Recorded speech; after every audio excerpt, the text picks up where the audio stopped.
Frankfurt, a financial powerhouse on the banks of the Main River. The city's stock market and banking industry bring in a lot of tax revenue. Now Frankfurt is asking its citizens how they think those funds should be spent. Residents are taking part in the city's first ever participatory budget. Only 30 or 40% voted in the last election, which wasn't good. So a participatory budget seems like a good idea.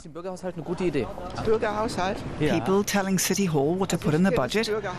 I know where City Hall is, but I've never heard of a participatory budget. No.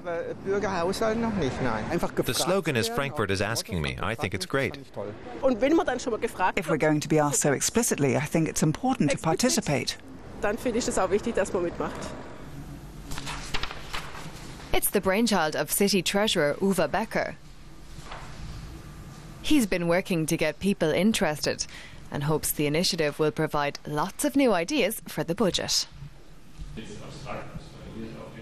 The basic idea is increase people's interest in politics. We're attempting to get all their fresh ideas.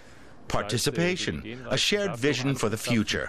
This usually rests in the hands of politicians, and we want to see ordinary people involved. An internet poll has already been held, in which respondents could debate and discuss issues, but only half of 1% of the population took part. Topping their wish list was support for private after-school care and free fruit for kids in school. Given the choice, Frankfurt citizens would cancel plans for an expensive new city hall. Instead, they want more bike lanes. They would also do something about architectural eyesores from the 1960s. But the municipal government will make the final decision. Oliver Merker is an expert in participatory budgeting, a concept which is quickly catching on. Well over 100 cities have shown interest, and some have already started their own initiatives. Merker helps get participatory budgets off the ground, including here in Frankfurt. But he says this isn't the end of representative politics. A participatory budget in Germany is closely linked to the parliamentary system. That's not something it can override. In the end, the politicians are the ones who will decide. Participatory budgets in Germany offer the chance for ordinary people to make suggestions to the politicians. It may be different in other countries. That means the politicians will have to pay attention. But in the end, it's still the elected officials with the power. The city of Solingen let citizens get involved in the decision-making process 2 years ago. It consulted with locals about where to make budget cuts.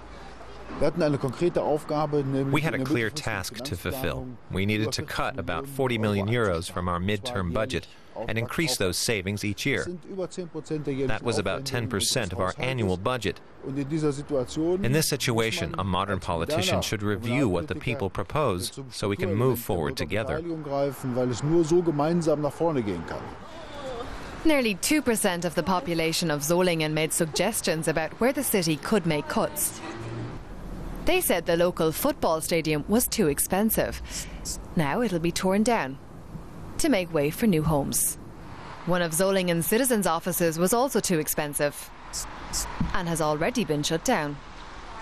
But the city's only public swimming pool is staying open. The city of Hilden near Düsseldorf has been involving its citizens in the budget process for more than a decade. In the last budget, citizens saved a local music school from proposed cuts. Full-time teachers were to be laid off, but the locals did not agree. I understand that the city needs to find ways to save money, but we have to consider how to make meaningful cuts. I'm very skeptical that the music school is the place to try and save money. So I had to express my opinion on this topic. The citizens of Hilden have already been called on to add their input to the next budget. Mayor Horst Thiele is already accustomed to participatory budgets. The city's been doing them since 2001. But Thiele is not convinced that this kind of direct democracy could bring good results at the federal level. I think it's so complex that it's not possible to comprehend it. In Hilden, it's possible to make it really transparent and clear, right down to the last detail, right down to the last music stand in the music school. But the federal budget is just too complex when you look at how extensive it is. Participatory budgets instead of protests over cuts. It's democratic practice that's producing good results in German municipalities.